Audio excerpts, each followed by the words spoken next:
El Instituto de Altos Estudios del Pensamiento del Comandante Eterno, Hugo Rafael Chávez Frías, presenta La voz de Chávez.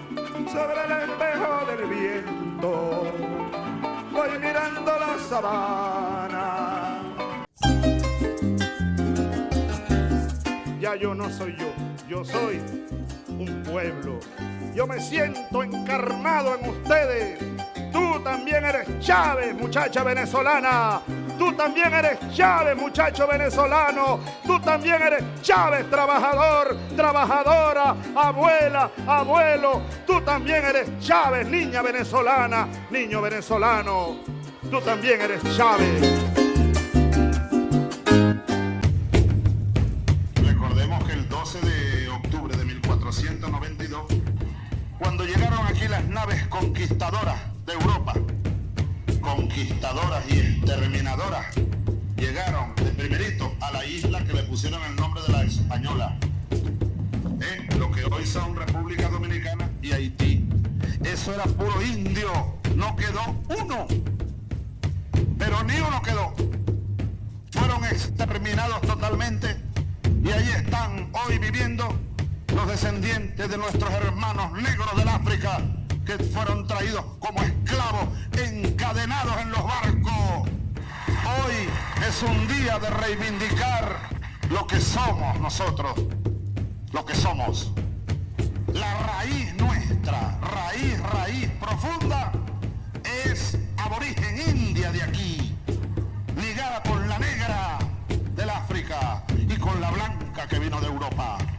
Eso somos nosotros, pero reivindiquemos la raíz profunda, amerindia.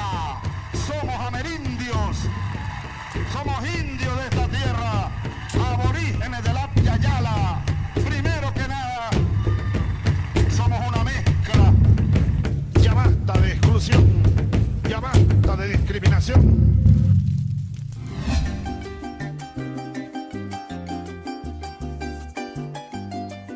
Bienvenidos, bienvenidas, compatriotas, camaradas, amigos, amigas, compañeros, compañeras, a su programa La Voz de Chávez.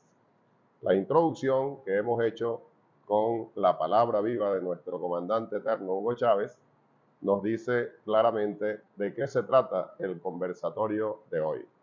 La resistencia indígena. Se han cumplido 531 años de esa resistencia indígena, como debemos llamarla permanentemente, porque es lo que hemos realizado como pueblo durante todos estos años, pero teniendo presente también que fue precisamente el comandante Chávez, prácticamente iniciando la revolución bolivariana, que decidió hace 21 años decretar el 12 de octubre precisamente como el Día de la Resistencia Indígena, para que a nadie se le olvide de dónde venimos, en qué momento histórico estamos y hacia dónde vamos.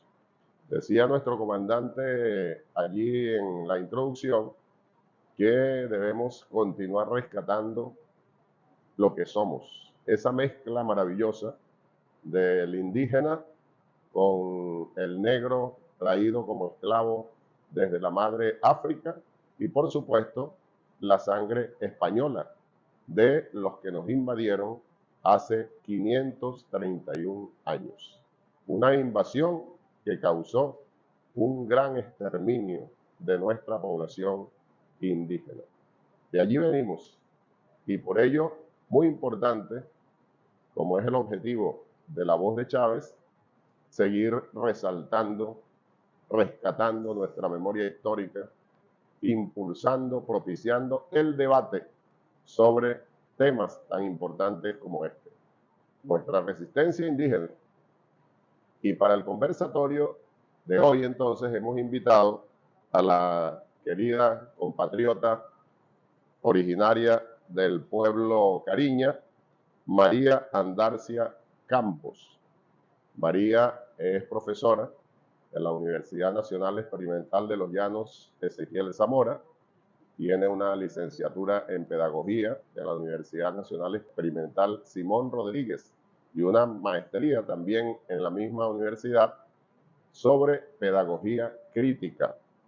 Pero quizás lo más importante, que la compañera es expresidenta del Parlamento Indígena de América, del Grupo Parlamentario de Venezuela, y fue también legisladora indígena por el estado Sucre en su momento, parlamentaria, reconocida luchadora entonces, desde muy niña, por los derechos de los pueblos indígenas. Lucha en la que ha acompañado a nuestros hermanos y hermanas a nivel nacional e internacional. Por tanto, ella se ha hecho experta en derechos de los pueblos indígenas, derechos humanos y esa cooperación internacional para librar estas luchas tan importantes. María Andarcia Campo, miembro de la Dirección Nacional del Consejo Nacional Indio de Venezuela, conocido como CONIVE.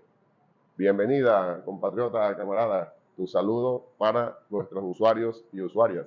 Otuguara por manto ya sacar cuida Adán Chávez. Dios para sacar.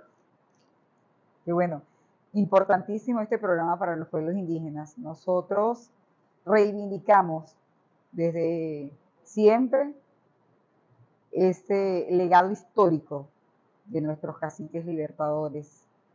Somos huacaipuranos, bolivarianos y chavistas, los pueblos indígenas, porque esa lucha de resistencia, desde la época de Huacaipuro, pasando, ¿verdad?, por la gesta libertadora de nuestro gran Simón Bolívar y, por supuesto, con Chávez, cuando finalmente se reivindica la lucha histórica de los pueblos indígenas. 531 años de resistencia y 21 años de un decreto que dio al traste, profesor, con todo eso que nos habían querido, o con toda la realidad que se había querido edulcorar. Primero, un descubrimiento, que no fue tal, sino una invasión.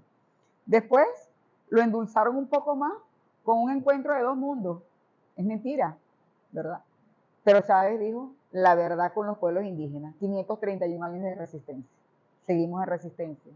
Que ese mismo día del decreto, es bueno tenerlo en cuenta, y tú has mencionado esa línea histórica que es tan importante para todos nosotros, Guaycaipuro, Bolívar, Chávez, para colocar, digamos, tres nombres importantísimos en esa línea histórica, sin negar a otros y otras, que por supuesto están y estarán siempre en esa resistencia, en esa resistencia permanente para seguir luchando contra los intentos hegemónicos de los imperios. En aquella época nos libramos, gracias al padre libertador Simón Bolívar, del imperio español.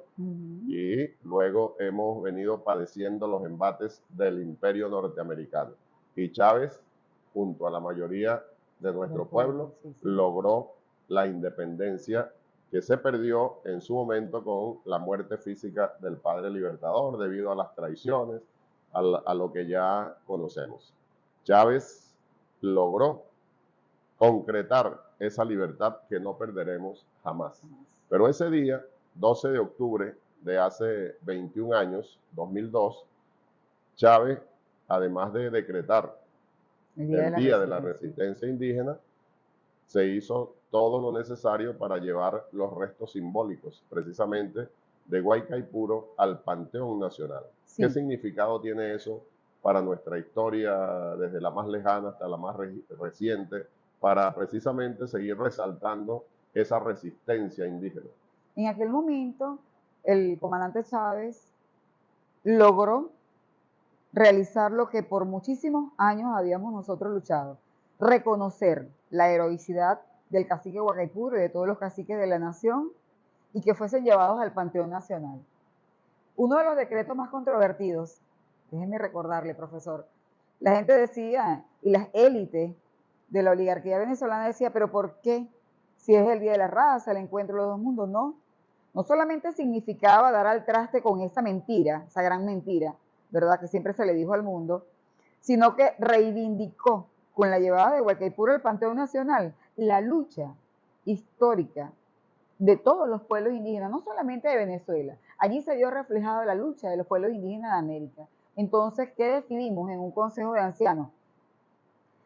simbolizar los restos de Guaicaipuro, que fue asesinado, que fue quemado, ¿verdad? En Los Teques, en el Alto de Los Teques, con tierra de todos los sitios sagrados. Y eso simboliza cómo los pueblos indígenas hemos resistido y hemos luchado por la integridad de nuestra nación, por la integridad de nuestra patria, por también luchar por ese territorio, ¿verdad?, que se mantenga indivisible, imprescriptible e inembargable ante cualquier potencia del mundo que quiera atacarnos.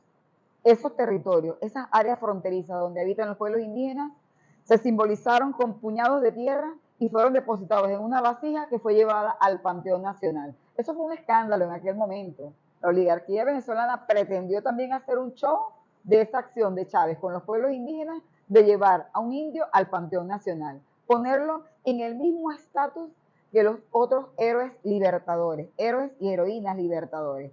Y eso, por supuesto, significó no solamente para los pueblos indígenas, sino para todos los pueblos indígenas del mundo, que un hombre levantaba la bandera de resistencia real de todos los pueblos del mundo y lo significamos en ese momento. Fue un día de júbilo para los pueblos indígenas. Recordemos también que se registra desde la década de los 70 la solicitud de los pueblos indígenas de una constituyente para incorporar los derechos, y Chávez no solamente realizó uno de sus primeros decretos, ¿verdad?, ir a constituyente con un mandato popular, y no solamente ir a constituyente, sino también incorporar la representación de los pueblos indígenas en ese proceso constituyente. Chávez partió la historia en dos.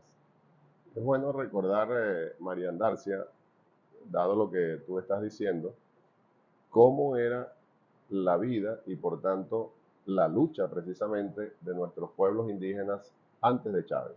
Éramos invisibles, los no tomados en cuenta nunca, catalogados como los pobres de los pobres. No teníamos voz, no teníamos derechos, no teníamos ningún derecho de planificar el desarrollo estratégico de la nación desde la visión de los pueblos indígenas, desde la interculturalidad y desde la realidad, sobre todo de la realidad fronteriza en Venezuela, donde nosotros siempre hemos sido guardianes de estos territorios, de estos extensos territorios. No teníamos ningún derecho establecido en la Constitución. Y es por eso que nosotros decimos, Chávez partió en dos la historia venezolana. Dividió totalmente la historia venezolana entre los pueblos no visibles, entre los que no teníamos voz, entre los que no teníamos derechos, y pasamos inmediatamente a un pueblo con la capacidad que le otorga la Constitución de poder diseñar sus planes de vida, de poder administrar recursos, de poder decidir el modelo de educación, el poder decidir cómo incluso curar las enfermedades con los conocimientos ancestrales y tradicionales. Y eso también lo pudimos demostrar con este virus, ¿verdad?, que azotó el mundo. Los pueblos indígenas demostramos aquí en Venezuela que con la medicina tradicional nosotros podíamos abordar ese tipo de situaciones, esas contingencias. Pero ¿dónde está establecido? En esa Constitución de 1999. La Constitución que construimos junto a nuestro pueblo en general, y capítulo especial, los derechos de nuestros pueblos indígenas, de nuestros hermanos y hermanas indígenas. De eso ya vamos a seguir conversando. Ya regresamos.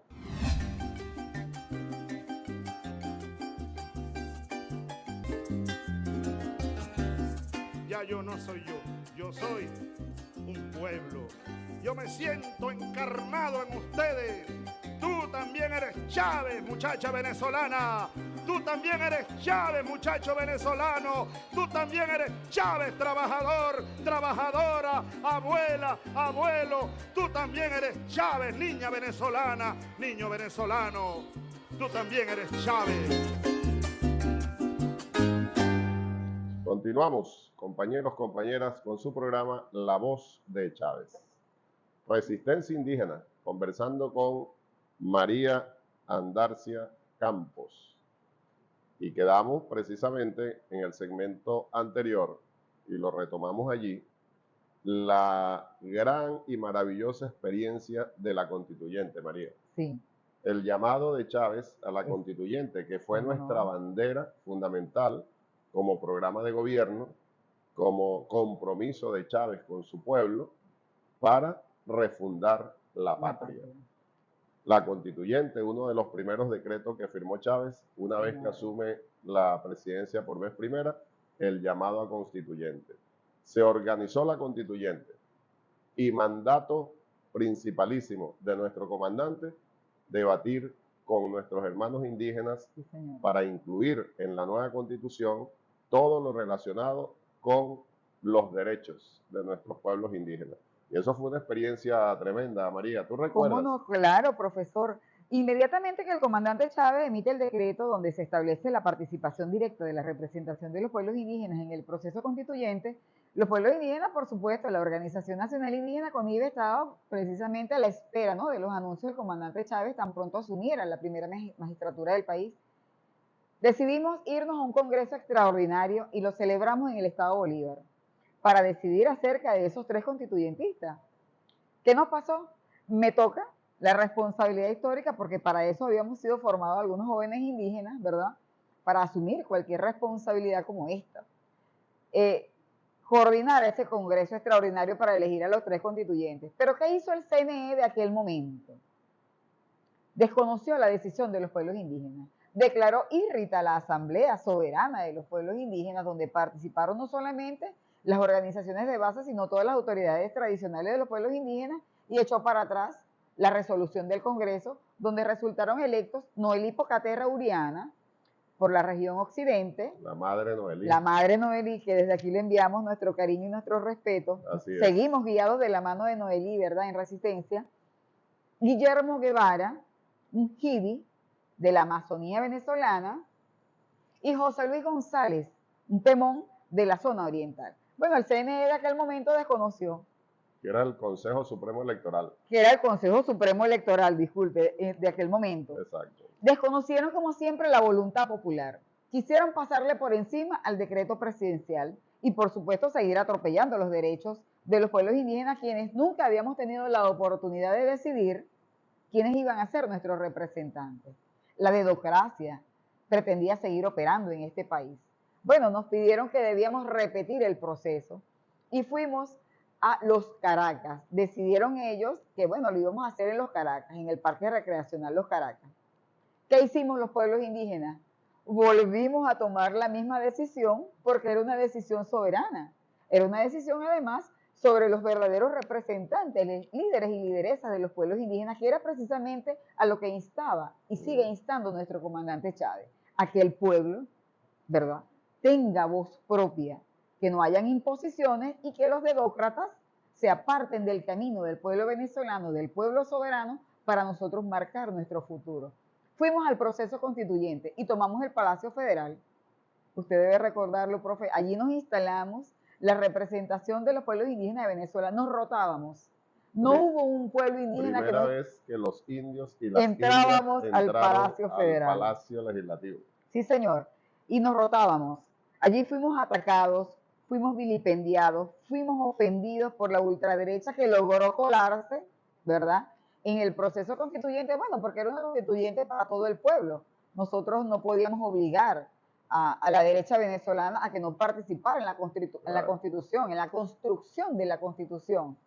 Y bueno, allí se presentaron unos episodios terribles de discriminación, de ataques directos. La prensa internacional, guiada por la CIA, con unos representantes en la Asamblea Nacional Constituyente de la ultraderecha rancia venezolana, pretendió descalificar la presencia de los pueblos indígenas y la sabiduría de los pueblos indígenas, e incluso nos atacaron muchísimo con el tema de la determinación de los pueblos, ¿no?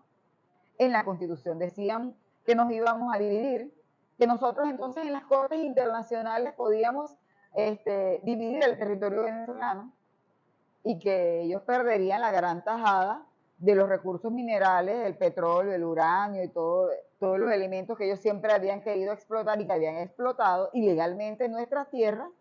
E incluso en la Constitución se estableció el derecho de los pueblos indígenas a ser consultados para desarrollar proyectos en nuestros territorios, cosa nunca antes vista y que ellos le tienen muchísimo temor y le siguen teniendo temor, y es por eso que desconocieron esa Constitución. Claro, y fue una pelea terrible. Donde usted jugó un papel importante y debemos reconocerlo, no lo olvidamos, profesor. Usted como un hombre originario de Cuiba.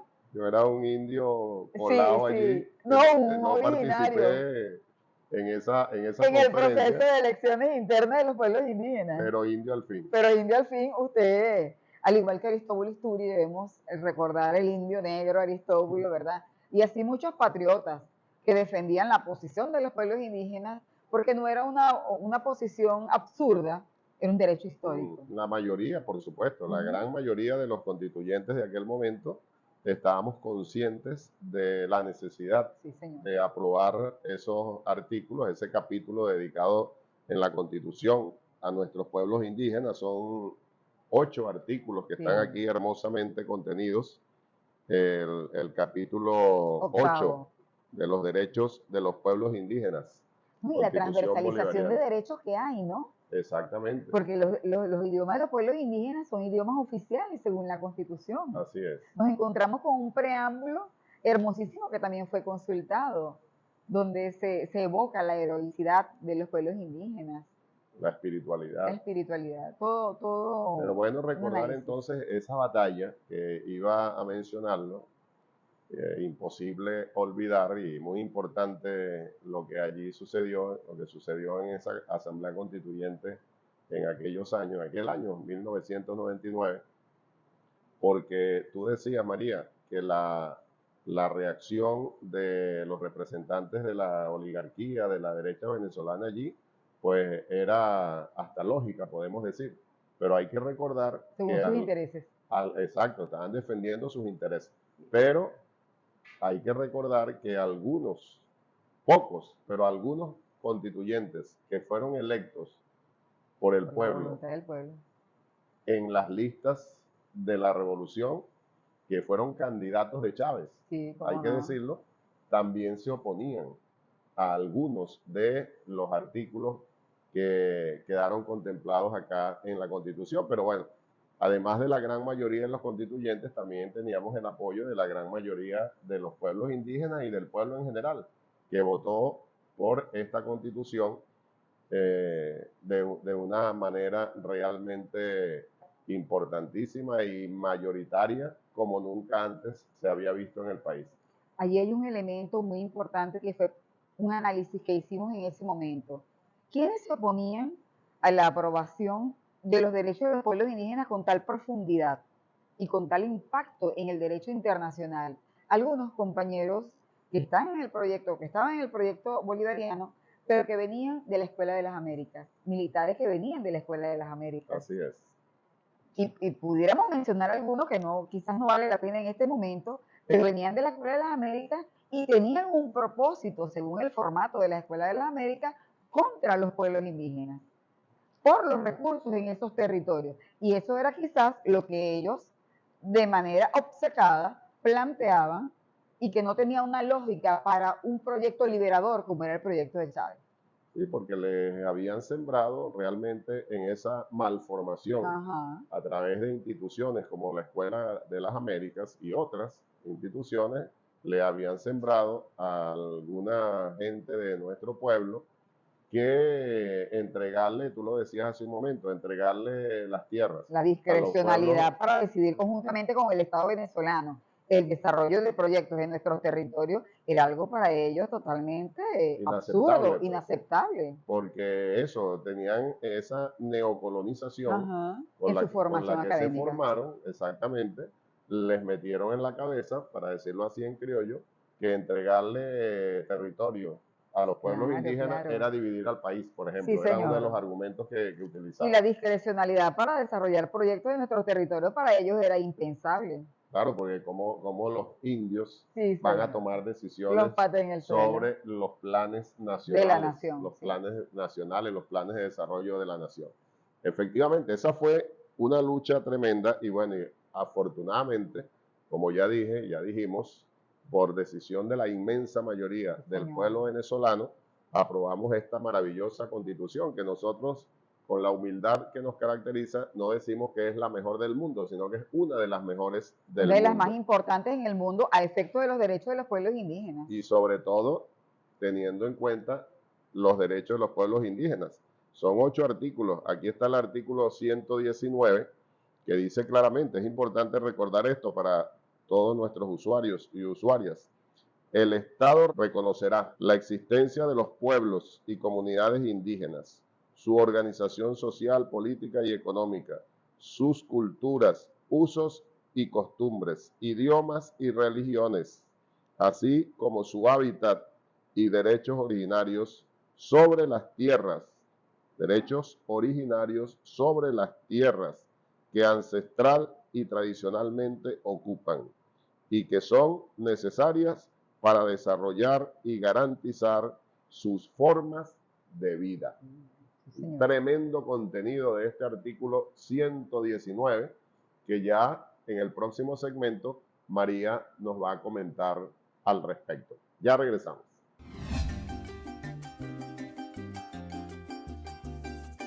Bien, compañeros, compañeras, compatriotas, camaradas, amigos, amigas, continuamos con su programa La Voz de Chávez. Hoy conversando con la profesora experta en Derecho de los Pueblos Indígenas, Derechos Humanos, María Andarcia Campos. Estamos leyendo al final del segundo segmento el artículo 119, María, y quedamos pendientes de oír tus apreciaciones, pero fíjate, a mí me parece importantísimo que el artículo comienza diciendo que el Estado reconocerá la existencia. Sí, señor. ¿Por qué insistimos en ello? Tú lo decías en el primer segmento. Antes de la revolución, antes de Chávez, los pueblos indígenas eran invisibles. Era como si no existiesen. Incluso algunos miembros de la oligarquía venezolana les decían los inhumanos, como Sí, si no señor. fuesen humanos, como que no tenían espíritu, Mi alma. ni alma, etc.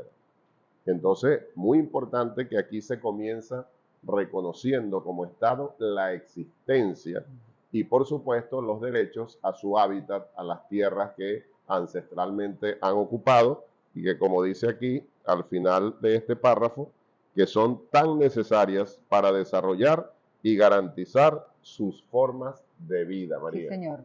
Evidentemente el Estado venezolano nunca había reconocido la existencia de los pueblos indígenas y más de 300 solicitudes habían sido enviadas desde la Organización de los Pueblos Indígenas al antiguo Congreso de la República para poder establecer el derecho.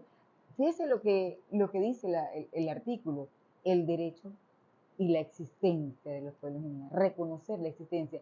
Era que nunca habíamos sido reconocidos. Así es. No teníamos ninguna posibilidad de incidir en las políticas del Estado para nosotros recibir el derecho propio a una educación, a nuestra cosmovisión, al ser reconocido en nuestra cosmovisión, en nuestra cosmogonía, lo más intrínseco acerca de la filosofía de vida de nuestros pueblos. Eso fue reconocido allí. El derecho a nuestros hábitats, a nuestras tierras, a lo que ancestral y tradicionalmente habíamos ocupado desde hace siglos. Nuestra historia no comienza hace 531 años. Nuestra historia tiene siglos en este continente y el Estado venezolano, allí en esa Constitución, lo está reconociendo, lo reconoce, lo impulsa y eso es lo que nos va a garantizar la pervivencia en esos territorios. E incluso nosotros en aquel momento hablábamos de la sobrevivencia. Hoy en día hablamos de hábitat y tierras que son reconocidos en la ocupación ancestral y tradicional y que nuestras formas de vida son respetadas por el Estado. Eso establece esta Constitución en su artículo 119.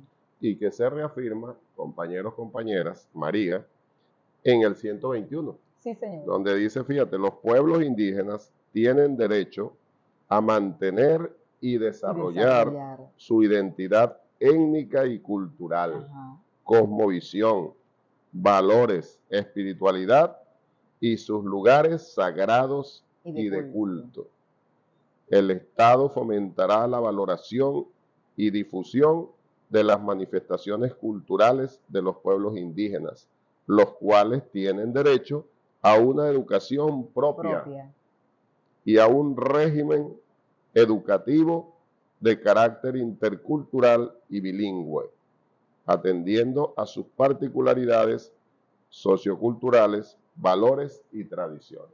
Este programa acaba de cumplir con ese mandato de la Constitución Yo lo acabo de saludar en mi idioma y usted me respondió.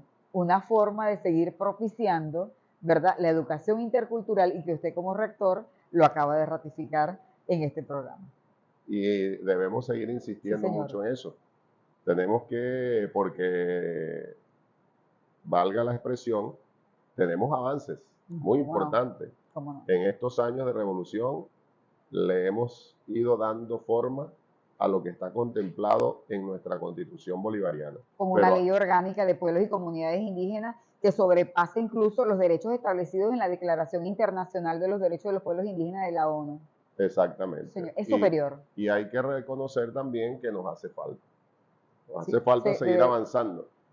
Uno de esos temas, precisamente, que sean más conocidas y que nuestro pueblo las hable verdaderamente, Ujú. todos los idiomas indígenas. 42 pueblos indígenas en Venezuela y 42 culturas donde a pesar de, o no a pesar, sabiendo que muchas de ellas dependen de un mismo tronco lingüístico, varios pueblos tienen sus variaciones, tanto en la gramática como en la fonética, y se hablan idiomas distintos.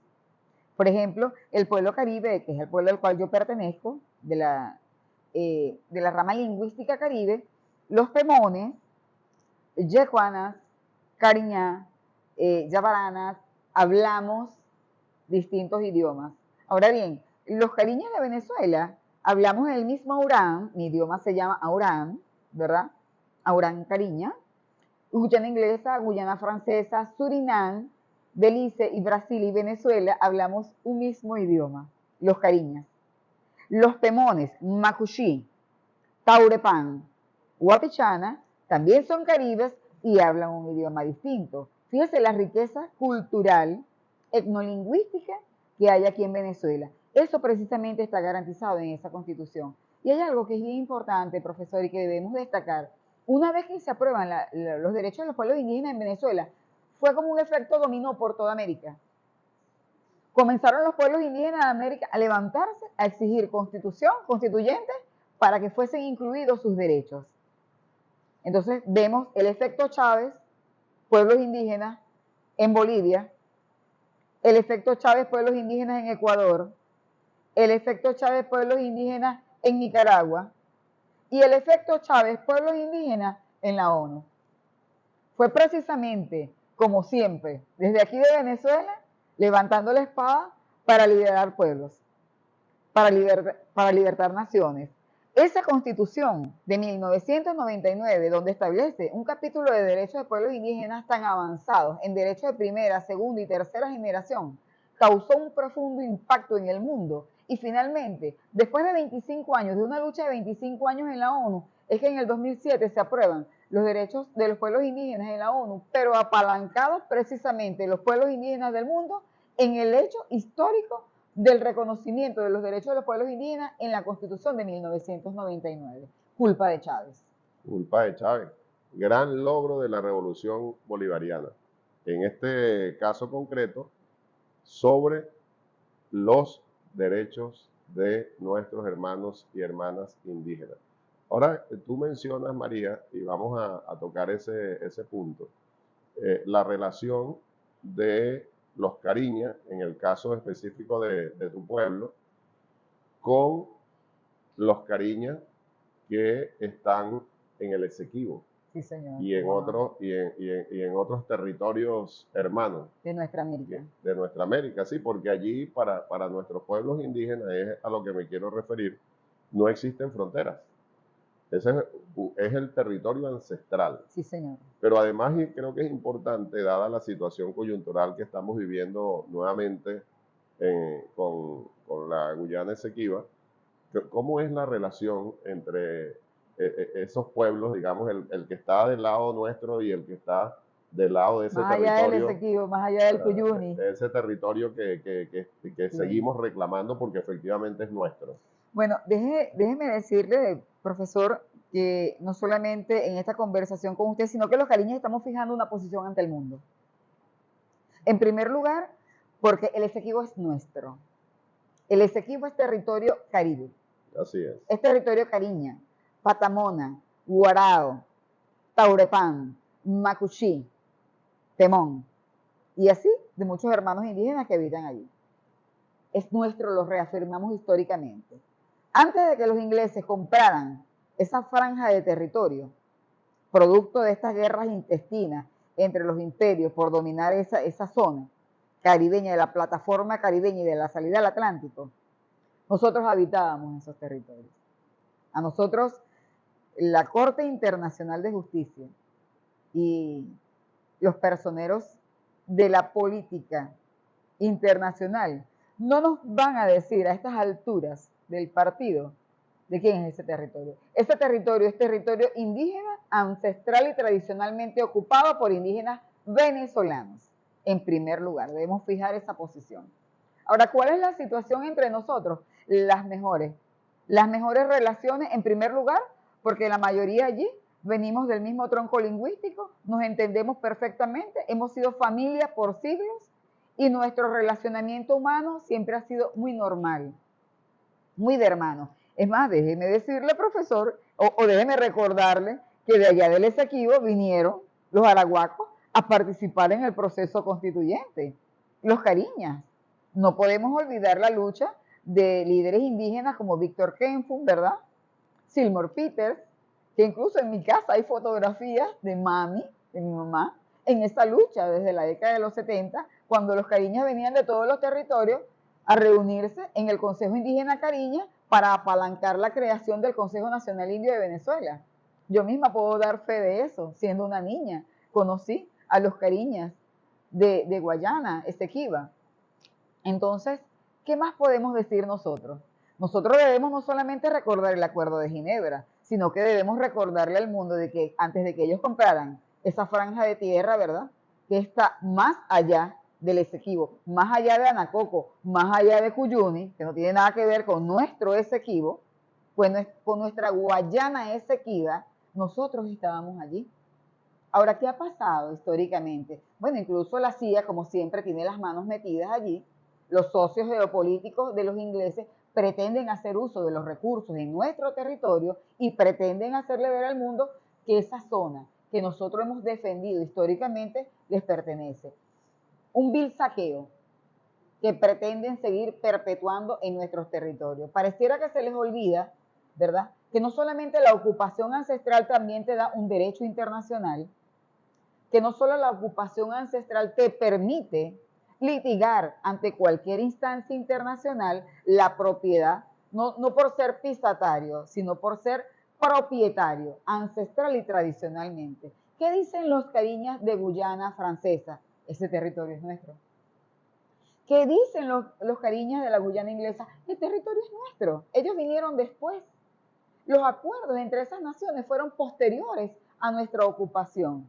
Tanto es así que nosotros hemos defendido toda el área territorial fronteriza venezolana hasta con nuestra propia vida. Lo hemos demostrado. Y nosotros no vamos a permitir que nos arrebaten el Esequibo.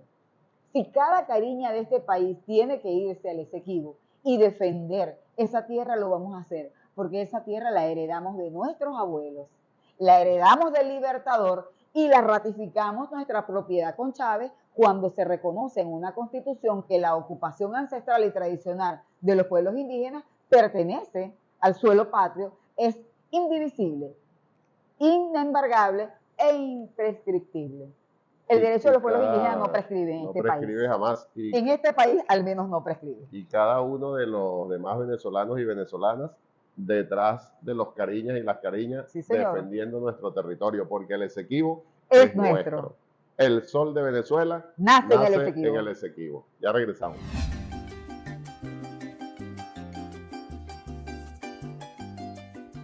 Bien, compañeros, compañeras, camaradas, compatriotas, amigos, amigas, llegamos al último segmento de su programa La Voz de Chávez. Hoy conversando con la profesora María Andarcia Campos sobre la resistencia indígena. 531 años de resistencia, de lucha, de avances y 21 años de la decisión de Chávez, del decreto de nuestro comandante eterno, de llamar las cosas por su nombre. digamos así. Efectivamente, el 12 de octubre es el Día de la Resistencia Indígena. Y seguimos con la conversación, María, para ir cerrando entonces, fíjate, me parece bien importante, así como en el primer artículo referido a esta Constitución, el 119, el primero del capítulo dedicado a los pueblos indígenas, se reconoce la existencia, cosa que no había existido nunca en este país. Este artículo 125, desde mi punto de vista, tiene una importancia tremenda porque tiene que ver con ese reconocimiento a la existencia. Y es entonces decir que los pueblos indígenas tienen derecho a la participación política. Fíjate que tú decías todo el alboroto que se armó para ustedes poder designar directamente los 3 representantes, los 3 diputados indígenas para la constituyente, ¿no? Porque pues teníamos la herencia todavía de la Cuarta República. Precisamente esta constitución fue la que permitió iniciar esa transformación del viejo Estado, ¿no? Entonces, el derecho a la participación política. El Estado garantizará la representación indígena en la Asamblea Nacional. Eso nunca visto en este país hasta que llegó Chávez. Y en los cuerpos deliberantes de las entidades federales y locales con población indígena conforme a la ley. Sí, hicimos una disposición transitoria, no sé si lo recuerda, la 7ª transitoria, para que en ese momento inmediatamente posterior a la constituyente pudieran participar los pueblos indígenas. Dividimos geográficamente el país a efectos de la participación en la elección de la Asamblea Nacional. Venezuela quedó entonces segmentada en los 3 grandes territorios ancestrales y tradicionales. La zona occidental, Zulia, Mérida y Trujillo. Por cierto, fue ratificada Noelí Bocaterra como diputada de la Asamblea Nacional. La zona sur, Amazonas y Apure, también elige a un diputado indígena. Y la zona oriente, que es la más extensa, Anzoátegui, Sucre, Bolívar y Monagas, también un diputado indígena. Casualmente resultaron electos los 3 mismos constituyentistas. Una, la mayor extensión territorial, que es la oriente, ¿verdad? La del sur, que es la mayor diversidad étnica, y la occidente, la mayor población. Asimismo, electos legisladores indígenas por cada estado donde hay población indígena, y los concejales en cada territorio que pasen más de 250 ciudadanos indígenas. Nunca antes visto. Tuvimos la posibilidad de los pueblos indígenas que en asambleas dirigidas por las autoridades tradicionales fuésemos electos líderes y lideresas que posteriormente fuimos al proceso formal a través del órgano electoral, ¿verdad? Para salir electos y éramos votados en aquel momento por toda la población. En aquel entonces yo fui electa, por cierto, legisladora por el estado Sucre, y por mí tenía que votar todo el mundo. Hay una ventaja. Estos líderes y lideresas que salimos electos, básicamente en nuestras comunidades, por los consejos de ancianos, por las grandes asambleas que se realizaron en atención a lo que establecía la Constitución, ya éramos muy conocidos. ¿Por qué? Porque siempre habíamos llevado la lucha por nuestros derechos, por nuestros territorios. Nadie nos escuchaba, pero nosotros seguíamos. No nos atendían, pero nosotros seguimos. Fíjese que el proceso de formación... Eran reconocidos por sus pueblos. Claro, pues, claro. Y no y por nuestras luchas, porque siempre denunciamos en la prensa los atropellos. Se habían ganado en la pelea, en la lucha diaria, el reconocimiento como líderes, como lideresas ¿Cómo no? de sus propias comunidades, por supuesto. Algo bien importante que debe destacarse y que debemos hacer ese reconocimiento, no solamente a Noelí Bocaterra, sino a muchos viejos que trabajaron mucho en eso. El perfil del militante indígena. Había un proceso de formación para los militantes indígenas. A mí particularmente me tocó juramentarme en una comunidad en Apure. Desde niños viajábamos por todo el territorio para conocer nuestros territorios ancestrales, para conocer la realidad de nuestros pueblos. Por eso es que cuando nosotros llegamos al proceso constituyente prácticamente éramos unos expertos. ¿Por qué? Porque durante todo este tiempo, y más aún desde la década de los 70, hubo un proceso de formación de líderes y lideresas. El perfil del militante indígena. Debes saber hablar tu idioma, debes tener capacidad para entenderte con otros pueblos, debes tener capacidad para el diálogo intercultural y debes aprender a leer muy bien Porque la gente en las instituciones siempre dicen que no nos entienden, no saben qué queremos, no sabemos escribir, decían los abuelos. Entonces ustedes tienen que aprender a leer y escribir bien en el español para que ellos nos puedan entender. Hasta eso llegamos a hacer, ¿no? Formar a líderes y lideresas que pudieran interrelacionarse con el Estado venezolano que no tenía oídos para nosotros, para los cuales no existíamos. Por eso es que cuando nosotros llegamos al proceso eleccionario de la representación indígena, no solamente en la Asamblea Nacional, sino en los consejos legislativos y en los consejos municipales, nosotros llegamos hablando muy bien el español y proponiendo leyes porque teníamos muchos siglos esperando ese momento histórico. Y solamente con el comandante Chávez logramos alcanzarlo. Gracias a la Revolución Bolivariana, gracias al liderazgo de nuestro comandante eterno, Hugo Rafael Chávez Frías, esta maravillosa Constitución Bolivariana, con ese capítulo 8, dedicado a los derechos de los pueblos indígenas, como no había sucedido antes en ninguna parte del mundo. Ya lo dijo María, gracias a esta Constitución se produjo una especie de efecto dominó, sí, señor, a nivel continental y mundial. Una transformación mundial en cuanto a los derechos de los pueblos y comunidades indígenas de todas las naciones del mundo. Eso es innegable. Gloria eterna, sí, a Chávez, comandante a Chávez, nuestra Constitución. nuestro Enhorabuena para nuestros pueblos, para nuestros hermanos y hermanas indígenas. Bueno, María, lamentablemente llegamos al final del programa. Tu Siempre despedida por ahora para nuestro pueblo. Bueno, a los pueblos indígenas de Venezuela y del mundo. Aquí en Venezuela se ha demostrado que los pueblos indígenas de manera organizada, de manera consensuada y consciente del papel histórico que tenemos en el cuidado de la madre tierra, en el cuidado de los recursos para generaciones futuras, nosotros podemos lograr grandes transformaciones. Pero también es importante destacar que con líderes verdaderos como el comandante Chávez, los pueblos podemos avanzar no solamente en revolución, sino en protección de nuestros usos y costumbres, de nuestro legado histórico, de ese legado que fue heredado de nuestros ancestros. Salud y gloria a los ancestros de los pueblos indígenas y un agradecimiento eterno al comandante Chávez por reivindicar nuestros derechos. Que viva Chávez. Que viva. Que viva el padre libertador. Que viva. Que viva el padre Guaycaipuro. Viva. Vamos a terminar con la música de los pueblos. El padre cantor, Alí Primera, un guarao. El nombre lo indica, ¿no? Dedicado a los pueblos indígenas, dedicado a nuestros guaraos y a todos los pueblos indígenas, valga la aclaratoria. Y nosotros nos vemos la próxima semana.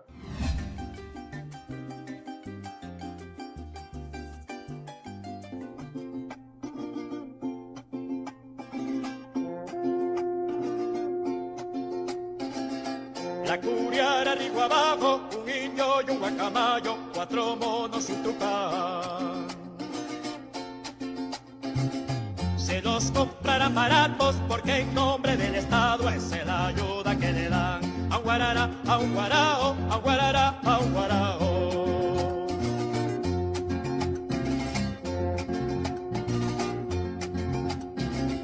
El guarao, compañero, con flechas y cerbatanas, la tierra venezolana fue el primero en defender. Hoy están en recompensa un número y un retrato, también un hombre cristiano y el derecho a comulgar. Se me olvidaba decirles que también pueden votar, se me olvidaba decirles que también pueden votar. Un guarara, un guarao, de medio un canto, un guarao.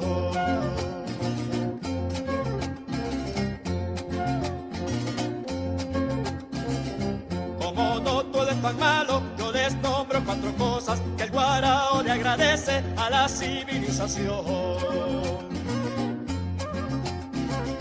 Ropas viejas y yo rubios, un jefe llamado Julio y un flamante sarampión. Un jefe llamado Julio y un flamante sarampión. Un guarara, un guarao, de medio un canto, un guarao.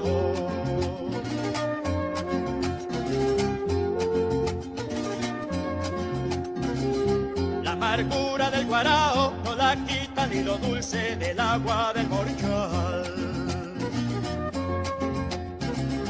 ¿Quién le quitará el dolor? Si a su dios Ahuyentempuy llaman fulano de tal, sea su Dios oyente pu, llaman ángel waterfall, un guarara, un guarao, bebe un canto, un guarao. El Instituto de Altos Estudios del Pensamiento del Comandante Eterno, Hugo Rafael Chávez Frías, presentó La Voz de Chávez. Sobre el espejo del viento voy mirando la sabana.